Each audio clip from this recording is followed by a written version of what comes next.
everyone. Welcome to this plenary panel session looking at faith perspectives on investments.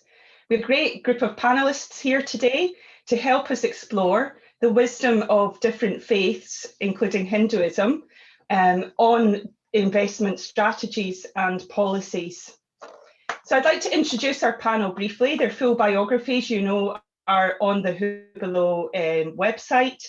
But briefly, I'd like to introduce Vivek Mittal, who's the CEO of AFIDA Africa, a leading non-profit which is working with the private sector on major infrastructure projects. Martin Palmer, who's the founding president and the CEO of FaithInvest. Martin will be well known to many of you as he was the Secretary General of the Alliance for Religions and Conservation until June 2019. As you may know, ARC was founded with His Royal Highness Prince Philip in 1995 to help faiths develop environmental and conservation projects based on their own beliefs and practices.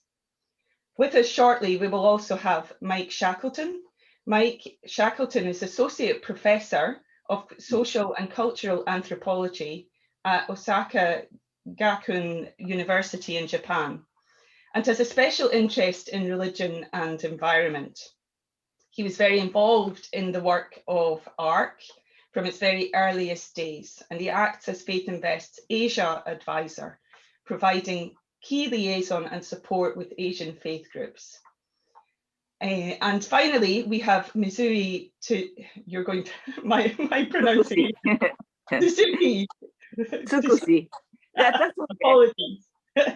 Who is the president and CEO of Good Bankers, which is a pioneering organization implementing SRI products into the Japanese market. She was former Deputy General Manager of the Institutional Marketing Department of UBS Trust and Banking Co. Limited in Tokyo. So you're all very welcome here today to discuss this really important topic, looking at the wider faith environment and the implications and the wisdom that faiths can bring into the whole area of investments, banking, and broader projects. So I'd like to start with you, Vivek Mittal. You are the CEO, as I said, of AFIDA Africa and have a great experience working in this area. Vivek, over to you. Thank you very much, Lorna, and I'm delighted to have this opportunity. I feel like a little bit like an imposter because I focus on Africa, and I barely understand my own faith of Hinduism. But I'm going to give this a shot. Actually, the reason I requested to be on this panel largely because I do mentor startup developers. I'm currently working with one in Sri Lanka and another one in Nepal, and that's been a bigger theme from compared to the work I'm doing in Africa. So let me start with a little bit on what little I know about Hinduism. The faith of the teachings of Hinduism, to my understanding, are mainly a celebration of the oneness of all life. That is where all that entire faith derives from. And from that flows the ability for us to judge and differentiate between what is real and what is unreal. And from that flows the concepts of karma and dharma that we know very much, that are actually fairly well known. Dharma involves self-discipline and rules or guidance for leading an ethical life.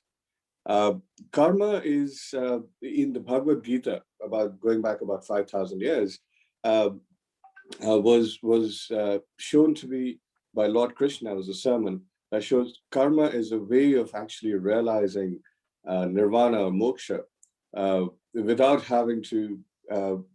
necessarily having to sit on a rock and meditate all life. So karma is very much a way of there's a way of doing karma which leads to that. Now, the modern day life is very much, so even though these concepts of karma and dharma are very well imbued in all Hindus, from a very early age, we are taught about these concepts. modern day society doesn't seem to benefit from that. We have temples in India. It is widely understood, though I don't think there's a real accounting for this, that the temples in India account for about $1 billion or $1 trillion of gold, which is about 4 or 5 times what the government of India has in reserves. It's more than what the IMF, Germany, and the US put together have. And to the best of everybody's knowledge, there is that money is not used in any meaningful, useful way. So there is an opportunity here to use age-old wisdom from Hinduism to actually help drive the ethos of what we're trying to do with sustainability. And there's a great opportunity for this group to actually be involved in that. I'm very keen to get involved, and there are a number of early initiatives that we're looking at. I know a little bit more about infrastructure, so let me say a little bit about that. Because for the last 25 years, I've been financing power and renewable energy projects. And as I said earlier, I'm actually these days mentoring a startup in Sri Lanka, another one in Nepal, which is very topical. There is, in infrastructure, what we do in the finance sector, just so that I'm assuming not a lot of people have exposure to that, is we stretch repayment of capital that's invested over the life of the asset, which may be 25, 30, even 40 years. And that requires, what that does is that reduces the per unit tariff, per kilowatt hour, per kilometer of road travel, per hospital bed, per school desk. It reduces it to a very affordable level. The other thing that comes along with that is to reduce that, because 2/3 of any tariffs are return on capital and interest. We try to maximize the amount of debt capital that goes into this. And not only that, there is an assumption that if a project goes wrong, there is no corporate guarantee, there's no Google, there's no UBS bank, there's no central bank that gives a guarantee behind that. People take that risk. Investors take that risk. So these 3 things entail the need for a lot of certainty. And often there's a need for revenue certainty, and there's a need for whoever's paying for that revenue to be a very creditworthy entity. So a lot of the comments from the previous session about that's where currency risk comes, because oftentimes countries like Nepal, Sri Lanka, etc., they don't get off the ground on these sort of programs because they don't have the institutions, they don't have the foreign currency depth in their markets to be able to afford these long-term obligations. They don't have the ability to put together frameworks. But there are ways of dealing with that. When we've managed to reduce the size of projects, what used to be in the 80s and 90s, you needed to have a few $100 million project. We can now do this for $5-10 million projects as well. That helps. The tragedy is that actually, and this is my last point, that actually the users of this infrastructure are not able to enjoy the benefits of ownership. They are not able to participate in this. There is a lot of work that gets done in the context of infrastructure projects in creating jobs, but those are blue-collar labor jobs. The higher value-added jobs and the white-collar, the intelligent stuff, the entrepreneurs, they usually fly in from the global centers of this world. So there is an opportunity to use faith-driven mobilization of entrepreneurs in these countries, of white-collar professionals into these sectors, of getting people who use these infrastructure to actually save and own this infrastructure that they are using themselves. So that's sort of a rapid clip. I hope I've sort of set up some points of discussion. I'd be delighted to talk more about what we know about infrastructure. Thank you. Thanks, Vivek. That was really great to set us up for the discussion. I think both your perspective on Hinduism and karma and that sense of disconnect that can often arise within wider society is really interesting. And your comment about the scale of the investments or the assets that are the groups, the temples have, comparing it to the IMF in Germany is quite astonishing. And then you brought us more into the practical side of investing as well, in terms of the infrastructure work that you're doing and some of the really key challenges. I think that is great to hear that kind of perspective, grounded perspective as well. I'm going to come on to Martin Palmer now. Martin, you're going to bring us up to speed on the work that you're doing now with FaithInvest and some of the key initiatives that we're engaged in involving the different faith groups in relation to investments. Martin, over to you. Thank you very much indeed, Lorna. And for those of you who don't know, Lorna is Director of Movement Building at FaithInvest. So we're keeping it in the family. So thank you, Lorna. FaithInvest is really a very simple notion. It is that the major religions of the world are the third largest investing group in the world, and that they are pretty much the only group that you can actually go and find out what their core values are, because you can go back to their main text. We've already heard about the Bhagavad Gita, and I shall quote a few others in a moment.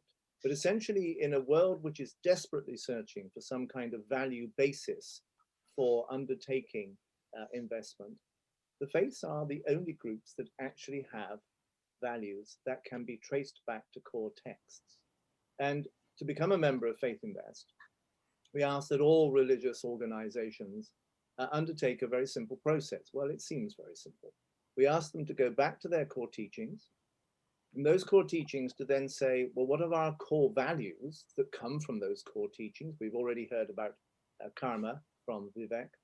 From those core teachings, how have we structured how we use our investments? As the third largest group in the world, we have an enormous amount of investment power. Then we look at the negative screening, both historically, traditionally. So for example, obviously the ban on usury in Islam, a similar ban on usury within Taoism in China. Within many of the faiths, a ban on inappropriate use of materials. So taking of animal life, for example, for Jains and for many Hindus, for most Hindus, in fact, or the ban on anything to do with militarism for the Quakers and so forth. And then we say, well, now that's great. We know what you're against. What is it that therefore you're for? Where is it that you could put your money to make the kind of world that you want to see? And we've already heard quite a bit during these sessions about the whole role of impact investing, of putting your money into practical projects. And one of the things I would direct people to is something that Lorna has coordinated for us, which is that we were invited by the United Nations Development Programme through their nature-based solutions to help them develop, for the first time ever in the UN, a religious or a faith lens on, in this particular case, green entrepreneurship.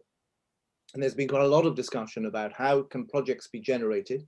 We have now many members who have made commitments that they want to shift their investments into proactive investment, not just impact, but bigger than that. They need projects.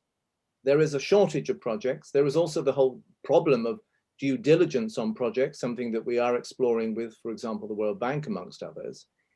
But we as faiths are funding through our development agencies and through our local supports, tens of thousands of projects on the ground, probably more than that. Some of these are capable of being made into investable projects. And if you go onto the UNDP website and look at the Green Entrepreneurship MOOC, you will see that there is a major program on Hinduism and green investment, green entrepreneurship, a major program on Chinese traditions, that is Taoist, Buddhist, and Confucianist, as well as a major program on Catholic teaching and practice, based particularly on Laudato Si. So as faiths, we have these core teachings.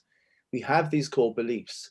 I'm a particular specialist in China, and if I look at the Taiping Jing, for example, written around about 200 AD, there is an entire guide on how to manage your economics. Within the Pali Canon, within Buddhism, you have whole sections on being the householder, on, as it were, the economy of the home and of the monastery. We have these resources, we have these teachings, but they have lain, let's be frank, pretty dormant for the last couple of 100 years. We have hidden ourselves in what we're against, and we have not played the powerful role that we can play of actually creating the kind of industries, the kind of businesses that we really do need for an environmental and sustainable world. And that is the challenge that FaithInvest has been invented to deal with. And I just want to quote one wonderful quote from Mason Tan in the previous panel, where he said, he spells faith, R-I-S-K, risk, because if you can't risk, then you probably don't have faith. I think that's a wonderful motto for this entire event. Thank you, Lorna. Thanks, Martin. And I would agree, that's a fantastic, I'd never heard that quote before. It's fantastic. The other word that comes to mind is prophetic, which in some faiths is a word that captures that risk of taking an action and you're not quite sure how it's going to fulfill in time. Thanks, Martin, for bringing us right back to this idea of the economic wisdom that's present in all faiths, and the idea that we need to dust it off. This is the time to be dusting it off and re-examining it in light of the many challenges that the world is facing today, and looking at the opportunities that can arise from that. I'm going to come now to Mizue, who has years of experience putting this into practice through the efforts with the Good Banking company. Mizue, over to you. Hello, my name is Mizue Tsukushi. I am a founder and CEO of the Good Bankers, and the company is specializing in SRI, socially responsible investment, and ESG research. And it was set up in 1998. And we are the pioneer in implementing the first SRI product, EcoFund, in Asia in 1999. It was so successful that the fund asset size reached to the $1 billion in 4 months. Women and young rich people are the major investors for this new fund, new product. And since then, I have been promoting this type of eco fund to religious people in Japan, because I knew that religious people are the key player of SRI in the history. Then everyone I met of religious organization in Japan like the idea, saying that it's so nice idea and ideal to religious people in managing assets, but they just say they would talk to this idea into practice to their own asset managers, and the asset managers can't understand what it is, and because usually religious people hire asset managers from traditional financial community, so they have no faith, and the religious people, they have a faith, but they have no idea or no knowledge about investment, and their asset managers have knowledge in investment, but they have no faith. So I have only one religious people who invested into eco fund once, but since then there is no religious organization who think about the idea, but very often religious organization in Japan, they are victim of high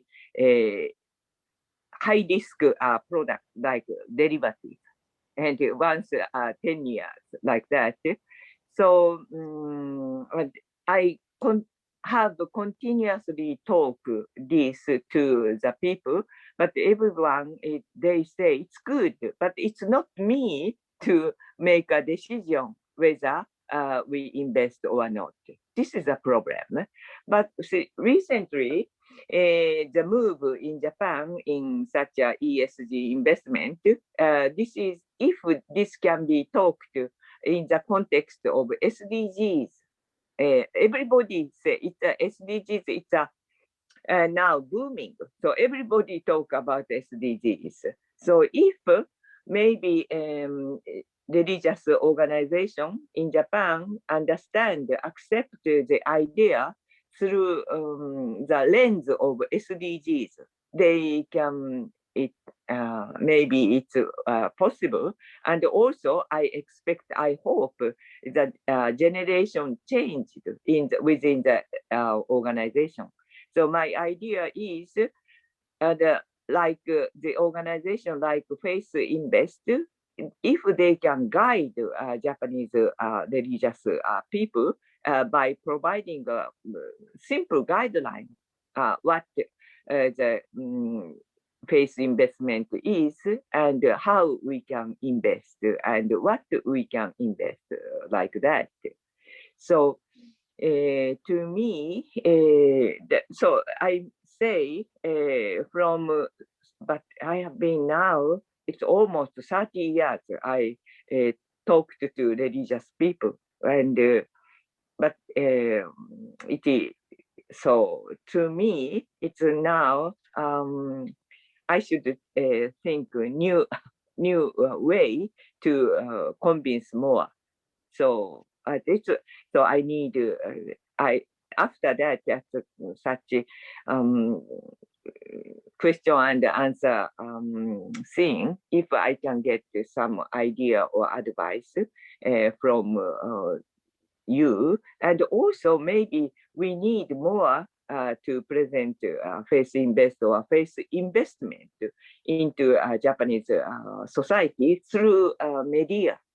So once last year, Martin and Pippa, I introduced you to the media, and the article attracted other media very much. So now it's a time again to make a presence in media world about FaithInvest. And recently I met I knew the new media who has a correspondent in worldwide, and they have London correspondents. So I introduced FaithInvest into this alternative media to make interview to you. So, and also I'd like to introduce you to new economic Nikkei, I mean the Japan Economic Daily. And so the new, now it's a time for Japan, the presence, more presence of FaithInvest. It's my, I think this is a kind of solution at this moment. It's my. Can I ask you on that basis, what do you think is going to be most effective in making this shift from the, if you like, the spiritual willingness of leaders to take this seriously, but the inability to get their asset managers to take this seriously? What yes. The balance? What for you will help the religious leaders possibly say, we need different fund managers? Balance. What will make the difference? What will help the faith leaders really make that shift? So I think we need to find a fund manager with faith. Usually Japanese fund manager in traditional financial community, they have no faith.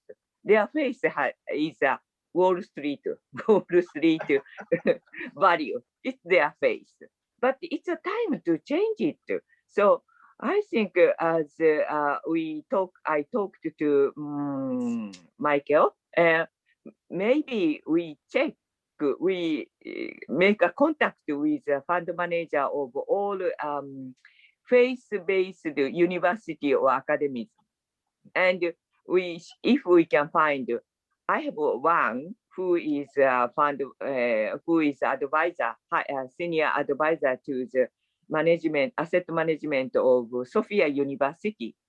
I'm unsure whether he is a Christian or not, but we can ask him whether he has a faith, and if he knows other faith fund manager, and we can network this. We try. So at the beginning, first, we need to contact with all religious university, not only like Christian university like Sophia, but also Buddhism university, and make an enquete how they can implement their faith value into asset management. Mm-hmm. And then if they can, we can get some numbers of people, we can try to network this. That fits very well with one of the plans of the membership team, which is to do that. But I'm sorry, Lorna, I jumped in. Thanks, Martin, for opening the conversation, opening the dialogue, and thanks, Mizue, for such a fascinating exposition of the work that you're doing. It's really interesting that in your conversation you start to kind of that question of faith and how it connects with people's personal faith and how that connects into then their work seems to be quite important in this whole discussion. And it could be that those people have a faith, but they don't really quite see how that connects and how institutionally then that connects with the work that they do in the finance sector. I'm going to bring in Michael Shackleton. Michael, hello, lovely to meet you. I introduced you at the start. You were probably fascinated by one of the other discussions. That's Michael, right. you want to come in here as well, I'm sure. You're an expert in this whole area. Okay. So many thanks, Mizue, and you've covered a lot of the practical ground. Mizue is really important because she pioneered SRI and ESG investment in Japan. And as she intimated, it's been an uphill struggle. So it's fantastic that she's still so young in heart and energetic. But I don't think there's much time. So just two or three things, one of which is, yes, about this university project, something practical. And I've also met the finance officer that Mo's mentioned, and I think we all know how key the Vatican, the Jesuits are on this. And Sophia is the Jesuit university in Japan with a very strong link to Pope Francis. So this is going to happen. But building on what Martin was saying at the beginning, in some ways, Japan is kind of the challenge, the antithesis. There are thousands of religious groups in Japan, maybe tens of thousands, but they won't talk about being, sort of about faith values. Most Japanese religions will talk about, we share the same values as Japanese.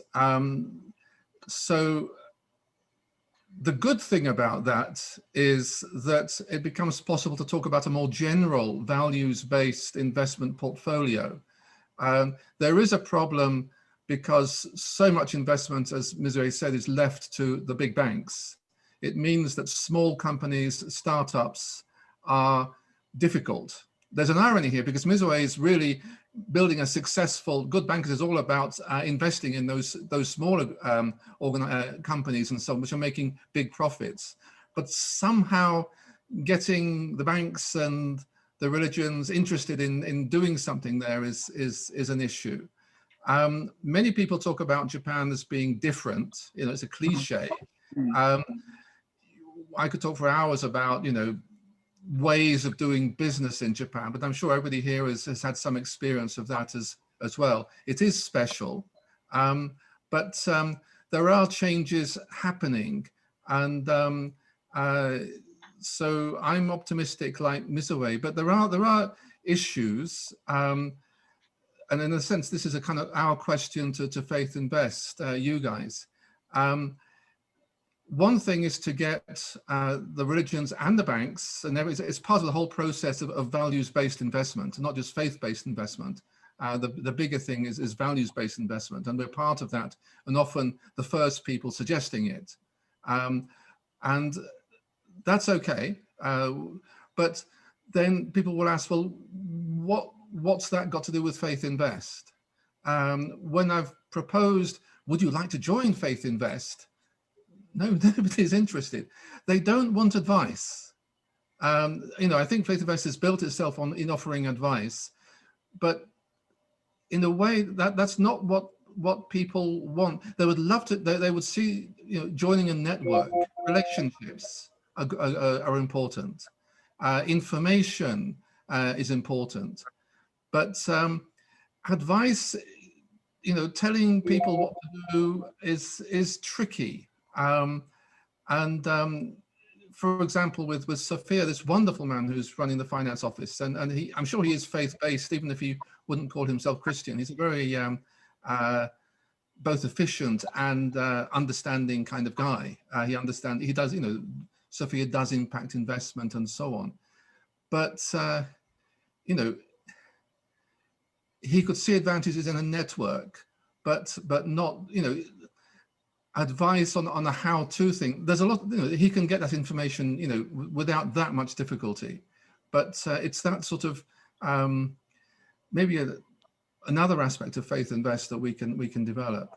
But maybe I should stop. But just if there are questions about Japan, I prepared a longest paper just in case. But I'm happy to stay practical rather than you know, what it's like to operate in Japan. Thank you. Thanks, Michael. It's really helpful. I think one of the things that you talked about there, and also Mizue talked about, is this connection between faith and the broader values base. And Mizue, you mentioned that, for example, the Sustainable Development Goals as something that a broader group of faiths can perhaps come around. I'd like to ask Martin, how do you view the Sustainable Development Goals and the connection with the whole world of faith investing? It's a very good question, and I'm intrigued by what Mizue is saying there. I think this is very much applicable to Japan, where there is a very strong tendency that if the government endorses something and says this is good, then in a sense Japanese culture follows that and says, well, then in that case this must be good.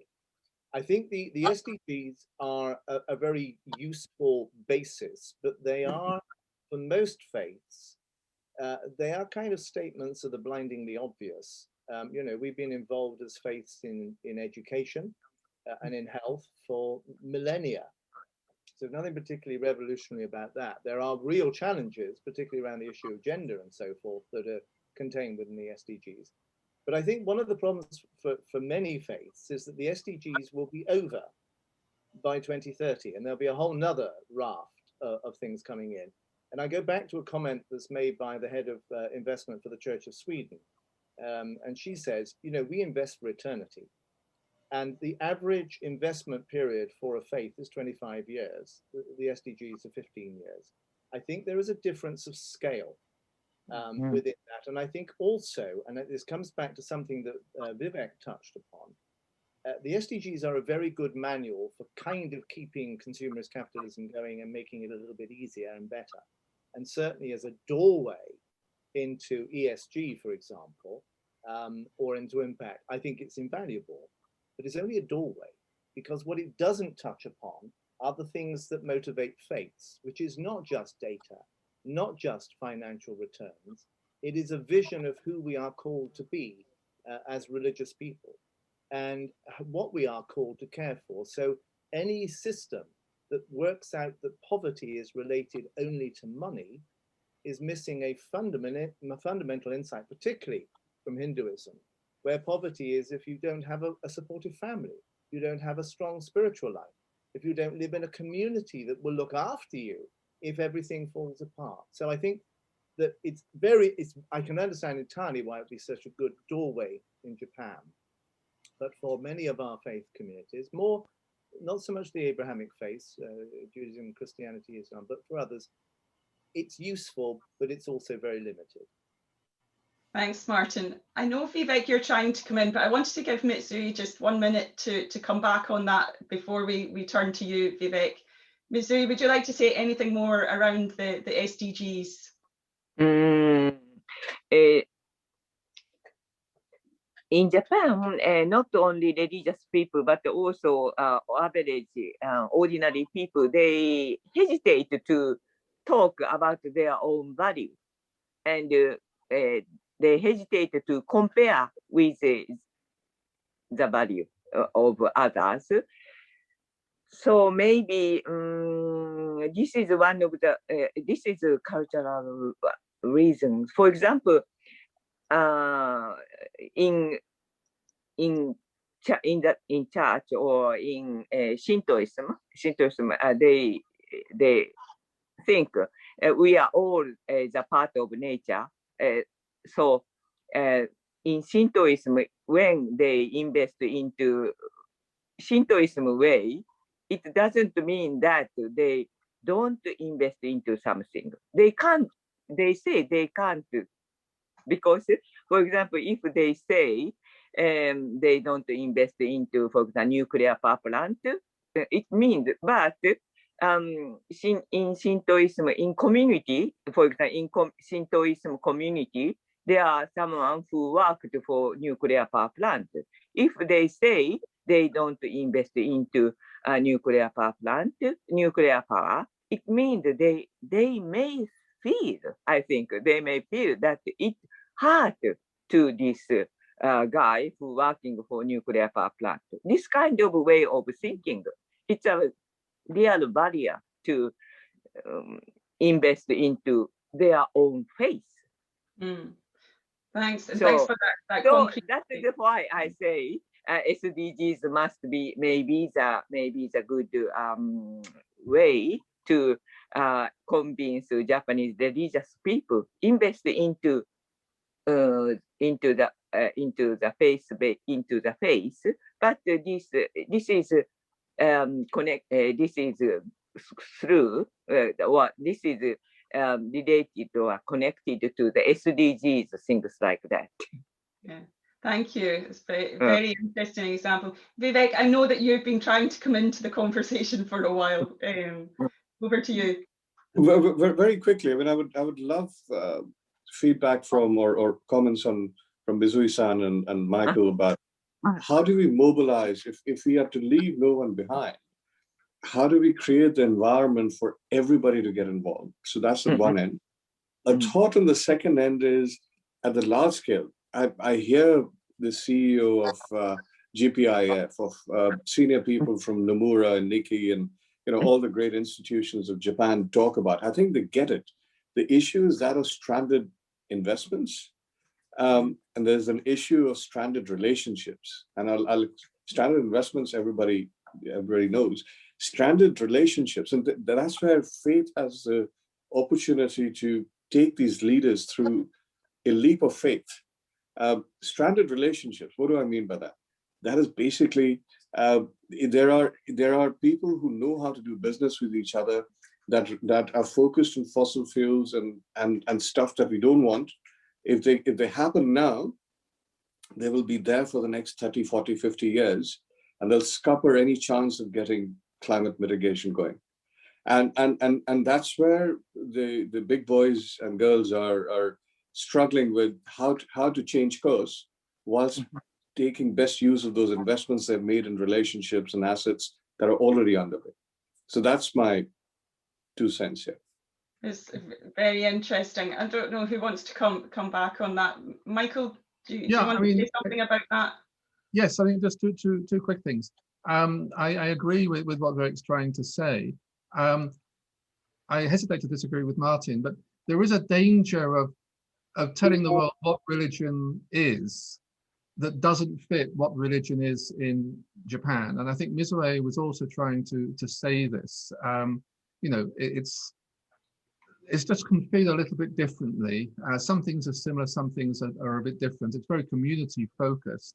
But I'd like to add, and linking back to Vivek, is one reason why SDGs and talking green seems to be more successful than referring to SRI or ESG is that they come attached to relationships, and both international and that it's something that other people are picking up.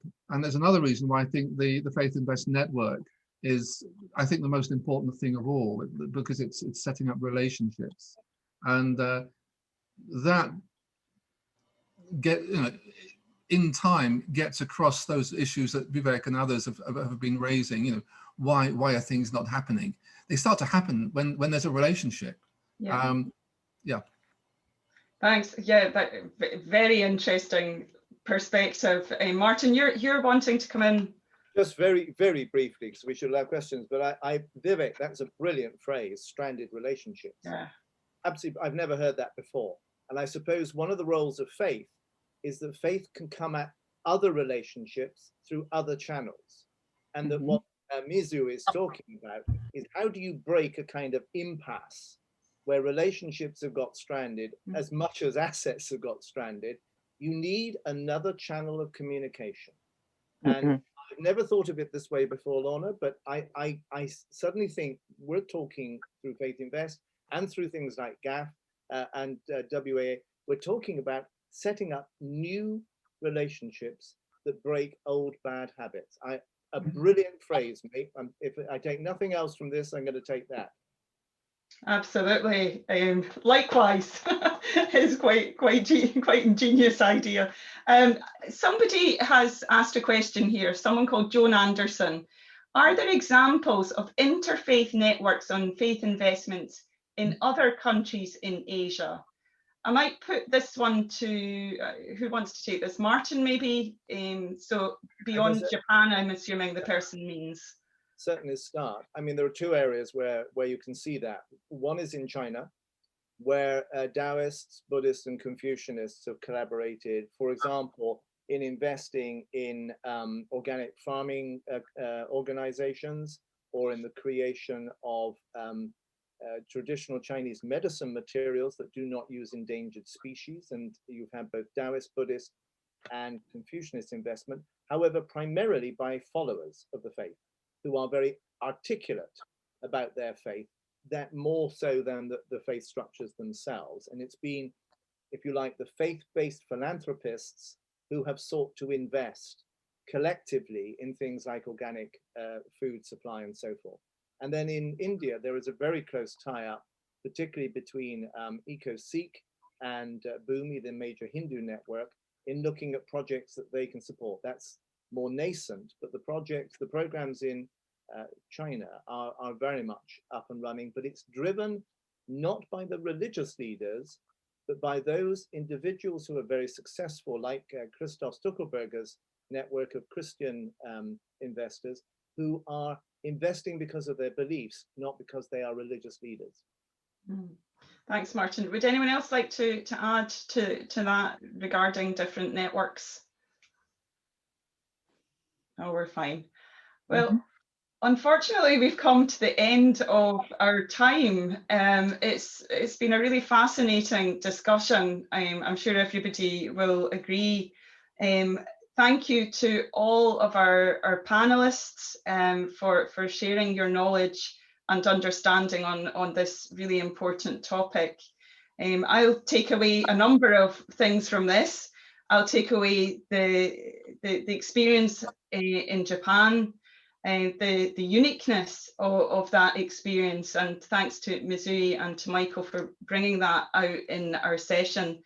I think this idea that Vivek has introduced in relation to thinking in terms of stranded assets, but also stranded relationships is really key. And the idea that the organizations like FaithInvest, the primary role is not simply to expound knowledge and advice. It's really about building new relationships and bringing together different networks of people who are trying to rethink the relationship between faith and investments, and to revive that the wisdom of those different faith groups.